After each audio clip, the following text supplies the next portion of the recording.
손해를 견디라 배로 되갚아 주신다라는 제목으로 하나님 말씀 증거하도록 하겠습니다. 두려움이 임했습니다. 어떻게 극복했습니까? 믿음의 순종이죠. 하나님이 선지자를 통해서 말씀을 주시잖아요. 말씀을 들으니까 마음에 믿음이 생겼죠. 그리고 순종했습니다. 그랬더니 하나님이 일하셨더라. 이게 패턴입니다. 그랬더니 대적들이 방해가 있음에도 불구하고 이루게 되었다. 일을 시작하게 되었다. 그게 메시지입니다. 근데 하나님의 일을 할 때 대적들의 반대가 있죠. 또 반대가 있습니다. 고소합니다. 반대합니다. 그들은 무슨 생각을 했냐면 이 페르시아가 메데파사의 연합국인데 그 고레스 왕이 죽고 캄비세스 2세라고 아들이 좀 멍청했거든요. 후손 없이 죽었습니다. 그래서 7명의 그 장군들이 있었다 그랬죠. 그들이 동쪽으로 말 달려라 휙 돌아서 가지고 아재개 같이 얘기했잖아요. 그렇죠? 예, 말이 발드는 첫 번째 말발이 강한 사람이 왕이 됐죠. 말발 드는 사람이 다리오 왕입니다. 다리오 왕. 그러니까 혈통이 달라요. 물론 고레스의 부하였긴 하지만 혈통은 다르죠. 그래서 고레스 칙령 얘기할 때 일단 시간이 오래 지났으니까 못 찾을 거다. 두 번째 있다 할지라도 찾을 리가 없다. 이렇게 생각하면서 고소를 했습니다. 그런데 하나님께서 다리오 왕의 마음을 변화시킨 건지 아니면 다리오 왕이 워낙 또 훌륭한 왕이거든요. 대표적인 왕인데 이 왕이 열심히 찾습니다. 그래서 페르시아에 찾았더니 없어요. 그래서 고레스의 외할아버지 나라인 메데 앙메다 공성이라고 그러잖아요. 거기서 뒤져봤더니 거기 있더라고요. 그래서 오히려 역전이 되더라. 하나님께서 이렇게 일을 하신다. 이게 어제까지 살폈던 내용들입니다. 그럼 우리 이런 생각을 하죠. 그럼 결국은 플러스 마이너스 제로 아니냐. 방해했던 게 하나님의 도우심으로 방해가 사라지고 고소했던 게 무효가 돼버리고 그러니까 플러스 마이너스 제로 아니냐. 근데 그렇지 않다라는 걸 여기에서 보여주고 있습니다. 하나님께서는 우리에게 되갚아 주시는데 몇 배로 갚아 주신다는 거예요. 몇 배로. 그게 오늘 핵심이라는 것입니다. 오늘 제가 복음에 관한 좀 얘기를 하려고 그러는데 만약에 복음이 뭡니까? 라고 얘기를 한다 그러면은 예수님도 구약 성경을 인용할 때 이사야서 61장을 인용했다고요. 이사야 61장 1절부터 3절까지는 우리 크리스찬이라 그러면 금년 가기 전에 좀 외웠으면 좋겠습니다. 뭐 다 아는 얘기예요. 근데 그거를 외워두면은 이게 복음의 요약이라고요. 그래서 예수님이 당신 누구요? 그럴 때 예수님이 메시아라는 걸 표시하기 위해서 예수님이 인용하셨던 구절도 이사야 61장 1절부터 3절이에요. 내용이 뭐죠? 요약하면 이거예요. 여호와 영이 내게 임하셨으니 성령이 내게 임하셨으니 내게 기름을 부으시고 그러니까 성령 충만하게 만드시고 네 가지를 하죠. 가난한 자에게 아름다운 소식을 전하고 또 마음이 상한 자에게 고침을 주고 그 다음에 포로된 자에게 잡혀 있으니까 자유를 주고 갇힌 자에게 노임을 선포한다. 그러니까 세 번째, 네 번째는 뭐 영적으로 육적으로 이렇게 나눈 것 같아요. 어쨌든 네 가지 설명을 하잖아요. 그러니까 여기서 복음의 핵심이 뭡니까? 회복이에요, 회복. 그래서 복음이 뭡니까? 굿뉴스가 뭡니까? 그러면 예수님이 인용하잖아요. 성령이 임하시면 모든 깨졌던 것이 회복이 된다. 창조하셨고 타락했지요. 타락했던 인간들을 구원하셨다는 게 뭡니까? 회복시켜 주셨다. 그래서 복음을 제일 잘 요약할 수 있는 게 이사야 61장 1절. 그러니까 2절 내용이 뭐예요? 은혜의 해, 희년을 선포한다 그러죠. 50년마다 오는 희년. 다 회복되는 거. 이거 회복이죠. 근데 거기에 대한 동의어가 뭐냐 하면 회복이라 그러는데 회복의 동의어가 뭐냐? 보복의 날을 선포한다. 보복 그러니까 뭐 복수한다. 물론 맞습니다. 그런 뜻이에요. 그런데 이게 더 강조되는 내용은 뭐냐면 되갚아 주신다라는 거예요. 그러니까 회복에서 끝나는 게 아니라 회복이라 그러면 타락했다가 뭐 구원받았다 그러면 플러스 마이너스 제로가 아니라 복음은 뭐냐 하면 회복 플러스 보복이에요. 보복이라는 거는 저 어감이 그런데 몇 배로 갚아주신다는 거예요. 그러니까 하나님께서 그렇게 부어주신다. 그래서 복음이 뭐예요? 구원받고 몇 배로 되갚아주시는 것을 체험하는 거. 그래서 이걸 갖다가 3절에서는 이제 비유로 들잖아요. 조금 전에 우리 율동 찬양했던 내용이거든요. 그 슬퍼하는 자에게 화관을 그 다음에 제 대신 화관을 그러잖아요. 화관을 주고 그 다음에 슬픔 대신에 찬송의 옷을 입히셨다. 그리고 의의 나무가 되게 만드셨다. 그래서 마지막은 뭐예요? 하나님께서 다 역전시켜가지고 세상에 힘겨놓은 의의 나무가 되게 만들어 주셨다. 이게 복음의 핵심이라고요. 그러니까 이사야서 61장 1절, 2절, 3절만 잘 요약해도 복음의 모든 내용들을 가장 잘 요약할 수 있고 예수님이 복음이 이거라고 설명했잖아요. 그래서 이사야 61장 1절부터 3절까지는 매우 매우 중요하다. 그래서 복음이 선포되면 어떤 일이 일어나죠? 회복이 일어나는데 먼저 가정이 회복이 돼요. 그리고 교회가 회복이 되고 나라가 회복이 되고 내 자신이 회복이 된다는 것입니다. 이 복음의 능력을 체험할 수 있는 우리 하나님의 거룩한 종 되기를 바랍니다. 이게 뭐 요한계시록에도 나오죠. 그들이 가진 증거로 말미암아 죽임당한 자들이 있었다. 순교자들. 그 다섯째 인때일 때죠. 요한계시록 6장 뭐 9절 10절 쭉 나오는데 그들이 뭐라 그러죠? 우리 피를 갚아주지 않겠습니까? 이 보복이거든요. 근데 이게 갚아준다는 이 단어가 똑같은 단어예요. 몇 배로 되갚아준다는 거예요. 그러니까 죽은 거 살렸다 정도가 아니라 하나님께 더 큰 은혜를 주시고 심판은 더 큰 심판을 주신다. 이게 복음의 내용이다. 이렇게 말할 수 있다는 것입니다. 그래서 오늘 내용은 이거예요. 하나님 앞에 나아가서 믿음의 순종을 했더니 하나님께서 건져주셨죠. 거기서 끝나는 게 아니라 되갚아 주시는 하나님. 그죠? 그러므로 우리가 할 일이 뭐예요? 당장에 손해가 있다 할지라도 견디라 하는 것입니다. 그러니까 손해 보는 거 좋아요. 그럼 하나님이 몇 배를 갚아 주신다니까요. 몇 배를. 플러스 마이너스 제로가 아니에요. 내가 손해 100을 봤다. 그러면 100으로 갚아 주시는 게 아니라 회복이죠. 회복과 그다음에 되갚아 주시는 하나님. 이 은혜를 누릴 수 있는 하나님의 종 되기를 바랍니다. 하나님의 되치기 이렇게 제가 생각하고 있는데 제가 볼 때 5가지를 한번 정리해 볼게요. 하나님께서 어떻게 되갚아 주시느냐. 첫 번째는 대적들이 와가지고 꼰질꼰질 방해하잖아요. 그래서 하나님이 뭘 말씀하시냐면 접근 금지 또는 방해 금지 뭐 그런 거 있죠. 뭐 스토커들 뭐 이런 거 있으면은 뭐 따라다니는 나쁜 놈들이 있으면 뭐라 그래요. 뭐 법원에서 그런 거 하잖아요. 뭐 접근 금지, 뭐 100m 안에 오지 마, 뭐 200m 안에 오지 마. 이렇게 여자분들 막 따라다니는 남자 있으면 뭐 그런 거 있잖아요. 뭐 집 근처에도 오지 마, 뭐 이런 거. 그런 게 뭐예요? 접근 금지, 방해 금지. 제가 이걸 보면서 느꼈던 게 뭐냐면은 다리오 왕은 참 똑똑한 것 같아요. 그러니까 대적들의 마음을 훤히 읽고 있어. 얘네들이 옆에서 얼쩡거리면 방해할 거야. 그러니까 니네들 옆에도 가지 마. 그래서 접근 금지, 방해 금지 명령을 내렸습니다. 왜요? 그들의 잘못된 의도를 분쇄하기 위해서. 첫 번째예요, 이게. 이게 첫 번째 하나님의 되갚아 주심. 6절부터 7절까지 읽겠습니다. 시작. 이제 유브라데 강 건너편 총독 다뜨네와 스달 보스네와 너희 동간 유브라데 강 건너편 아바삭 사람들은 그것을 멀리하여 하나님의 성령 공사를 막지 말고 유다 총독과 장로들이 하나님의 이 성전을 제자리에 건축하게 하라. 그것을 멀리하며 이 접근 금지 명령이죠. 그리고 막지 말고 방해 금지, 접근 금지, 방해 금지, 접근 금지, 방해 금지. 그러니까 하나님께서 우리에게 은혜를 주실 때 악한 대적들이 우리 옆에 있으면 우리 신경 쓰이잖아요. 그래서 접근 금지, 방해 금지. 그래서 그들에게 다리를 부러뜨려 버린다는 것입니다. 그래서 하나님께서 멀리하게 만드신다. 이게 첫 번째 되갚아 주심이고요.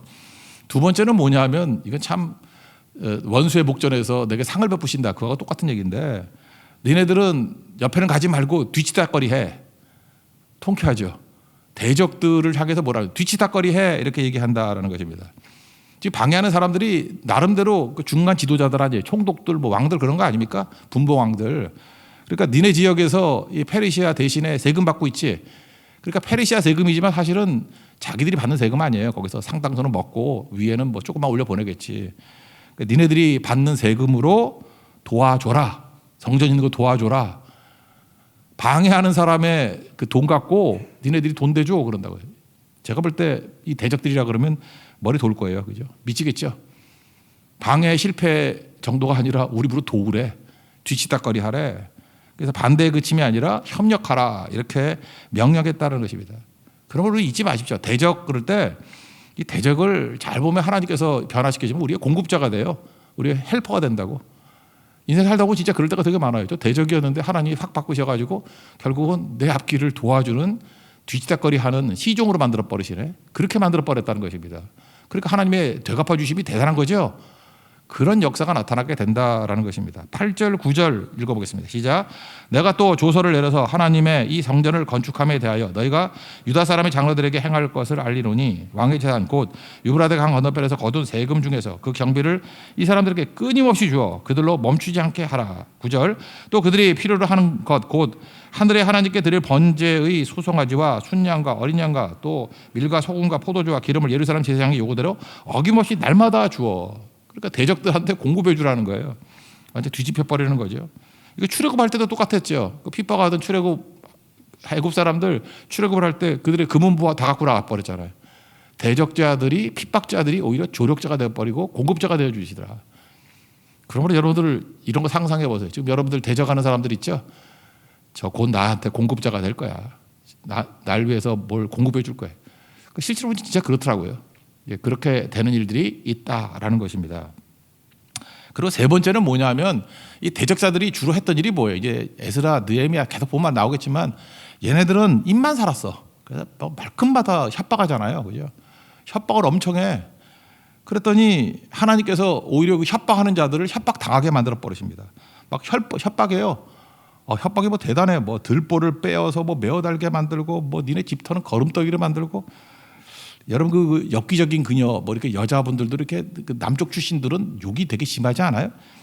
잘 모르시나? 그 응답하라 뭐 1988 뭐 이런 데 보면은 그 모가지를 밟아 부셔버려. 뭐 가세기로 쪼셔버려. 가세기가 갑인가요? 가세기로 쪼셔버려. 뭐 창자로 줄넘기를 해. 내가 그런 얘기를 들으면서 이야 이거 남쪽에는 도대체 무슨 영성이 있길래 이렇게 욕이. 근데 비디오로 딱 와다. 그래서 진짜 충격이 돼요, 그죠? 그러니까 막 이런 식으로 막 욕을 한다고, 그죠? 욕을 하면서 니네들 그런 식이죠. 그랬더니 다리오 왕이 또 어떻게 해요?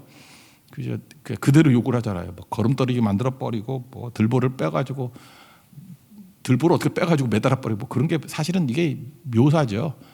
협박자라는 자들이 협박을 엄청 당하더라는 것입니다. 다 뒤집어 버리는 거죠. 그래서 꼼짝도 못하게. 그러니까 뭐예요? 제가 만든 말인데 더 잔인한가? 너희 까불명이야 분쇄기 집어넣어서 믹서기를 갈아버려. 너무 심했나? 하여튼 그런 거. 그런 식의 협박이라는 것입니다. 협박 한번 들어봅시다. 11절 12절입니다. 하나님의 협박입니다. 시작. 내가 또 명령을 내리느니 누구를 막론하고 이 명령을 변조하면 그의 집에서 들보를 빼내고 그를 그 위에 메어 달게 하고 그의 집은 이로 말미암아 거름떠기가 되게 하라. 만일 왕들이나 백성이 이 명령을 변조하고 손을 들어 예루살렘 하나님의 성전을 헐진대 그곳에 이름을 두신 하나님이 그들에게 멸하시기를 원하더라. 나 다리오가 조서를 내렸니 신속히 행할지어다 하였더라. 협박은 협박으로 되갚아 주신다는 거예요. 그리고 네 번째는 뭐냐 하면 이제 앞뒤가 바뀌었지만 유다를 높이셨다는 거예요. 그래서 제사장 나라를 만들었어요. 우리를 위해서 기도하라. 그 존엄성이죠. 하나님께서 존엄하게 만드셨다는 것입니다. 시편 92편 10절 보니까 내 뿔을 내 손을 높이 듭니다 같이 내 뿔을 들소의 뿔같이 높이셨다 이런 말씀이 나요. 그러니까 뿔이라는 게 이게 권력의 상징이거든요. 뿔 중에 최고가 들소의 뿔이었는가 봐 그때. 내 뿔을 그냥 보통 뿔이 아니라 들소의 뿔같이 높으셨다. 그리고 신선한 기름으로 부으셨다. 성령 충만함을 주셨다. 뭐 이렇게 묘사를 합니다. 다 뒤바꿔 버린다는 거죠. 그거 한번 읽어봅시다. 10절입니다. 시작. 그들이 하늘의 하나님께 향기로운 제물을 드려 왕과 왕자들의 생명을 위하여 기도하게 하라. 제사장 역할을 감당할 수 있도록 기도하게 하라. 다 바뀌어버린 거죠. 이제는 뭐 대적들이 오히려 그들에게 기도받으라 그런 얘기죠. 더 높여주신다. 제가 복음의 핵심이 이사야 61장 1절부터 3절까지라 그랬죠. 제가 그 처음 사역을 할 때가 이제 전도사 시작할 때 제가 제일 감동받았던 찬양이 이사야 61장 3절 말씀을 가지고 만든 찬양이에요. 내 손을 주께 높이 듭니다. 이거 제가 그 초등학교 4학년, 5학년, 6학년 아이들 처음 가르칠 때였는데 이거 뭐 밤새도록 불렀던 것 같아요. 그때 같이 있었던 교사가 제 3호 황은호 목사도 그때 교사로 왔었어. 그때 막내 교사였어. 막내 교사 와가지고 어리버리하고 있었을 때인데 내 손을 주께 높이 듭니다. 내 찬양 받으실 주님. 내 마음을 주께 활짝 납니다. 내 찬양 받으실 주님. 그리고 이사야 61장 3절에 반전이 막 일어나는 거예요. 그죠? 회복시켜 주시고 되갚아 주시고 그다음 어떤 일이 벌어지냐. 반전이 일어나는데 슬픔 대신에 희락을 제 대신에 화관을 근심 대신에 찬송을 찬송의 옷을 입혀주셨다고.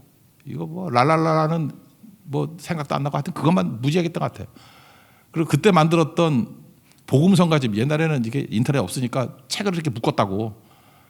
책 제목이 게 뭐였게요? 찬송의 옷.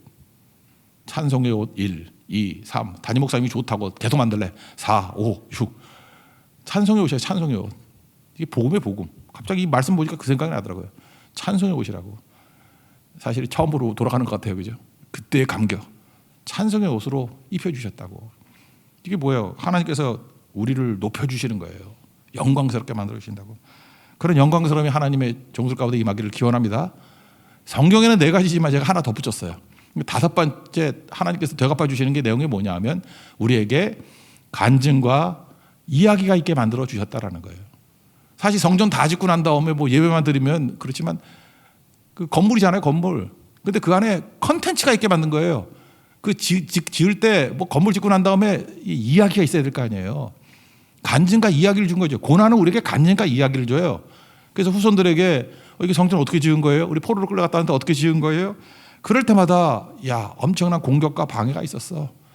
그런데 우리가 하나님의 말씀, 학개와 스가랴 선지자의 말씀을 듣고 우리 마음이 흥분되고 감동이 막 되더라. 그래서 말씀에 확신을 가지고 순종했더니 하나님이 도와주셨어. 그리고 우리 방해하는 대적들, 그지? 우리 힘들게 만들었더니 고레스 칙령만 있었던 게 아니라 다리오 칙령도 있었어.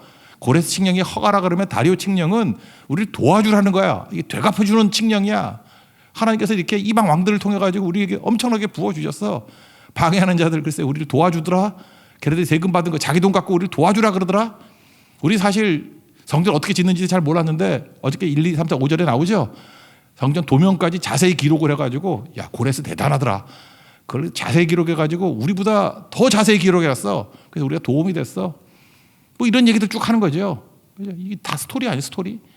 우리는 성경으로 이렇게 이틀만 말씀을 듣지만 이스라엘 백성들은 후손들에게 이걸 이야기했을 거 아닙니까? 하나님께서는 우리에게 고난 가운데 회복의 능력을 주신 특징이 뭐예요? 간증이 있게 만드시는 거예요. 이야기하게 만드시는 거예요. 그래서 교회는 순종하면요, 이야기가 풍성해집니다. 간증이 풍성해집니다.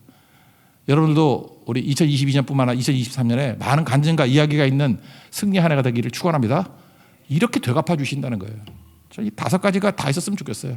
그죠? 하나님께서 대적들에게서는 방해 금지, 접근 금지 이렇게 선언해 주시고, 두 번째로 대적들을 하여금 뒤시닥거리나 해 이렇게 만들어 주시고, 세 번째 협박했다고 하나님이 협박해 버리는 거예요. 그냥 창자를 줄넘기를 할까봐 이렇게 딱, 그죠? 그냥 끝내버리고, 그죠? 그다음 우리 존엄하게 만들어요. 기도해라. 제사장 역할을 잘 감당해라. 그리고 마지막 5번째, 우리는 할 말이 너무 많은 거예요. 날마다 찬송 불러요. 그죠? 이야기와 간증거리가 넘쳐나는 백성으로 만들어 주시더라. 이게 하나님이 하시는 일입니다. 여러분, 이런 축복과 은혜를 누리는 2023년 되기를 축원합니다. 이게 승리의 모습이라는 거예요. 그럼 그 다음 얘기를 한 번 더 본다 그러면 이제 완성이죠. 여기서 이제 여호수아서하고도 연결이 되는 거예요. 이제 마무리니까. 하나님께 예배로 맡길 때 완성이 된다는 거예요. 안식일이 뭐라 그랬어요? 안식이 쉬는 게 아니라 맡기는 걸 통해서 완성이라고. 그러니까 완성은 내가 하는 게 아니라 누가 해요? 하나님이 완성시켜 주는 거라고요. 그래서 예배 드릴 때 완성이 돼요. 시작도 예배를 시작했죠. 초막절 예배로. 완성도 6월절 예배로 끝나는 거예요. 예배 드릴 때 예배가 뭐예요? 안식하는 거거든. 맡기는 거예요. 맡기는 거. 그래서 안식일은 예배 드리는 날이에요. 맡기는 거라고. 일 안 하고. 그러니까 내가 해가지고 결과를 만들어내는 게 아니라 하나님께 맡길 때 결과가 나온다 그거예요. 그죠? 하나님께 맡길 때. 그래서 여러분 죽어라 뛰어가지고 여러분이 마무리 지으려고 그러지 마십시오. 마무리는 그냥 우리가 98% 해놓고 맡기면 돼요. 그러면 주님이 완성, 뭐 그것도 아니에요. 어떤 때는 그냥 70% 해놓고 맡기면 주님이 아름답게 완성시켜 주신다고. 그래서 완성 이야기가 나온다라는 것입니다. 맡겨야 완성이 된다. 이거 되게 많이 나오죠. 시편 30편 5절. 내 길을 여호와께 맡기라. 그리하면 그가 이루시고. 맡기면 이루어진대요. 맡겨야 이루어지는 거예요. 그 다음에 또 뭐 있죠? 빌립보서 1장 6절 같은데 보면 착한 일을 시작하시니 그리스도께서 예수의 날에 이루실 줄을, 완성하실 줄을 내가 확신한다. 그리고 맨날 기도에 관한 말씀 중에 예레미야 33장 2절이 있지 않습니까? 일을 행하는 여호와, 가독서 일하신다. 일을 성취하는 여호와, 그의 이름을 여호와라 하시는 분이 계신다. 그러니까 우리가 할 일이 뭐예요? 맡기는 게 뭐예요? 여기 맡기는 걸 기도로 표현해요. 너는 내게 부르짖으라. 내가 내게 응답하겠고 내가 알지 못하는 크고 은밀한 일을 내게 보이리라. 믿습니까? 완성은 주님께 있다라는 거예요. 그래서 바쁘다고 뭐 예배 안 드리고 돌아다니는 사람들 보면 이렇게 물으세요. 네가 완성하려고 그러냐? 여러분 뭘 해도요 우리가 다 마무리 졌다 할 때가 없어요. 뭐 어느 정도 해야 마무리가 돼? 시험 보는 사람이 뭐 공부를 어느 정도 해야지 공부가 다 끝난 거야? 그런 거 없죠? 아니 모두 설교 준비도 마찬가지죠. 어느 정도 해야지 설교 준비가 끝난 거예요? 뭐 아무리 해도 어떻게 완벽하게 준비가 어디 있어? 최선을 다해서 하고 나머지 맡기는 거예요. 그 주님이 완성시켜 주는 거죠. 어떤 때는 참 죄송한 얘기지만 50% 준비할 때도 있어요. 그죠? 근데 주님께서 막 채워주셔가지고 엄청난 은혜가 되는 때가 있고, 어떤 때는 내가 준비해가지고 90% 해놨어. 그래서 너무 욕심이 생겨가지고 내가 더 하려고 그러다가 망치는 경우도 있고. 중요한 게 뭐예요? 최선을 다해야 돼요. 그렇지만 완성은 하나님이 해 주신다. 그리고 맡기는 게 중요하다. 15절 16절 성전 완공식 하는 거 봅시다. 15, 16절 시작. 다리오 왕 제6년 아달월 3일에 성전 일을 끝내니라. 이스라엘 자손과 제사장들과 레위 사람들과 기타 사로잡혔던 자의 자손이 즐거이 하나님의 성전 봉헌신을 행하니. 그리고 이후에 6월절을 행합니다. 이것도 하나 물어볼까요? 이게 또 아재 개그 같은가? 6월절이 몇 월 달이에요? 어떤 청정이 6월 달이래. 참 사흘이 4일하고 똑같은 거죠. 예수님이 사흘 만에 부활했더니 4일, 교회에서 3일이라고 배웠는데 왜 사흘이냐? 그만 얘기도 되겠죠. 예. 진짜 그래요. 이게 초신자들 가운데 6월절 그러니까 6월달인지 알아. 6월절은 1월이에요. 유대 달력으로 1월, 니산월, 아비벌 1월달. 그러니까 우리 뭐 남녀들 이렇게 교제할 때 젊은이들 그러잖아. 오늘부터 1일 그런 거잖아요. 그러니까 하나님의 백성이 된 오늘부터 1일이에요. 그래서 그 달이 1월 달이 된 거라고. 1월 달. 그다음에 이스라엘은 신년이 되는 게 몇 월 달이에요? 7월 달. 해가 바뀌는 건 7월이고 하여튼간에 오늘부터 1일 그러는 게 1월 달이에요. 1월 달. 그렇게 됐다라는 것입니다. 그때 6월절에서 뭘 강조하느냐? 여호수아에서 강조한 거 똑같아요. 이거 믿음의 기초이기 때문에 성경 도처가 다 똑같아요. 성결과 순종이에요. 6월절은 성결해져야 된다. 순종해야 된다. 그거는 한번 볼까요? 20절 보겠습니다. 20절 중간에 제가 읽어드릴게요. 일제의 몸을 정결하게 하여 예수의 피로 씻는 거죠. 그 다음에 21절 스스로를 구별한. 그러니까 6월절 의식이 뭡니까? 승리하고 난 다음에 그 다음 승리를 위해서 우리에게 필요한 게 뭐예요? 씻는 거예요. 씻는 거. 성결과 순종으로 다시 출발하자. 그래서 예배로 시작해서 완성하고 난 다음에 다시 예배로 돌아와서 성결과 순종을 다짐하는 거예요. 그러면 또 다른 승리가 있겠죠. 계속된 승리가 있게 되더라. 그런 얘기입니다. 특별히 21절에서 강조하는 건 뭐냐면 우리 여호수아서에서 기억납니까? 승리의 원칙이 뭐예요? 성결과 순종. 그리고 마지막에 9장 10장에서 그 기브온 백성들을 통해서 깨달은 게 뭐죠? 사명이죠. 이방인 구원의 사명. 똑같습니다. 출애굽할 때도 출애굽기 12장 48절 보니까 너희와 함께 거류하는 타국인이 여호와의 유월절을 지키고자 하거든 그들도 합류시키라는 거예요. 그죠? 그는 본토인과 같이 될 것이다. 할례 받고 유월절 드리면 본토인과 똑같이 된대요. 우리가 본토인도 똑같이 유대인이 된대요. 그러니까 유대인들은 혈통 공동체가 아니라 그랬죠. 믿음 공동체. 여기서 이 얘기가 또 나와요. 여기 21절 한번 읽어봅시다. 21절 시작. 사로잡혔다가 돌아온 이스라엘 자손과 플러스 자기 땅에 사는 이방 사람의 더러운 것으로부터 스스로를 구별한 모든 이스라엘 사람들에게 됐어요. 거기까지. 그러니까 이때 유월절 행했던 사람이 누구예요? 유대인들뿐만 아니라 자기 땅에 사는 이방인들도 믿음으로 온 사람들은 다 포함됐어요? 안 됐어요? 포함됐다라는 거예요.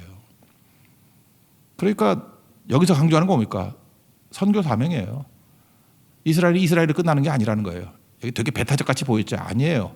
믿음으로 오는 사람들은 누구나 다 받아주게 된다. 여호수아 9장 10장의 기브온 백성들이 돌아온 것과 똑같은 맥락이라는 것입니다. 우린 개신교잖아요. 캐톨릭 되게 싫어하죠. 캐톨릭이 뭐 썩었다 그래가지고 나와서 종교개혁한 게 우리 아닙니까? 그러다 보니까 캐톨릭은 사실 이전까지 우리 같이 쭉 내려왔잖아요. 사실 그 종교개혁할 때 썩은 거지. 그래서 캐톨릭에서 했다 그런 거 다 버려서 그 좋은 것도 버리는 게 좀 있었던 것 같아. 그 중에 하나가 미사라는 거거든. 미사. 우리 미사라고 그러잖아요. 미사가 사실 예배인데 미사라는 뜻이 뭐냐면은 원래 뜻은 미사에서 미시오에서 미션이 나왔어요. 파송이라는 뜻이 파송, 선교. 미사는 선교라는 뜻이에요. 원래 미시오, 미션. 그게 미사거든. 미사를 다르게 표현한 게 마스예요. 마스. 그래서 크리스마스 그러면 그리스도의 예배예요. 그리스도의 미사. 마스 또는 미사. 어원이 똑같아요. 라틴어거든요, 이거. 그런데 교회는 모여가지고 충전하는 거. 아까 얘기했잖아요. 100% 충전받는 거. 또 하나가 파송이거든요. 그래서 예배 다 끝나고 난 다음에 마지막에 사역자가 이렇게 외쳤어요. 라틴어로. 이테 미사 에스트. 이거는 공식이었어요. 공식. 예배 끝나고 나서 마지막에 다 일어나가지고 이테. 그냥 발음 그대로예요. 네이버 같은 데 쳐봐. 이테 미사 에스트. 이게 라틴어거든요. 이테 미사 에스트. 미사는 끝났으니까 파송한다. 그런 뜻이에요. 미사는 끝났으니까 가서 복음을 전하라. 그러니까 모든 예배의 마지막은 뭐였냐면 파송이었습니다. 사명 다하라. 우리가 하나님 앞에서 성결해야 되고 순종했죠. 그리고 예배 드렸어요. 100% 충전하고 난 다음에 이제 할 일이 뭐예요? 이테 미사 에스트. 세상을 향해서 나아가라. 파송의 노래 부르고 끝났다는 것입니다. 이게 성도들입니다. 이럴 때 계속된 선순환을 통해서 승리하는 하나님의 백성이 될 것입니다. 우리 2023년도 똑같습니다. 이테 미사 에스트. 그죠? 이제 예배는 끝났으니까 세상을 향해서 나가서 세상에 많은 영혼들을 주께로 돌이킬 수 있는 우리 성교의 사명 다하는, 그래서 고성을 통해서 대만을 통해서 영혼들을 건져내는 하나님의 거룩한 백성 되기를 축원합니다. 자리에 서는 하겠습니다. 우리 파송의 노래 찬양하겠습니다. 이테 미사 에스트.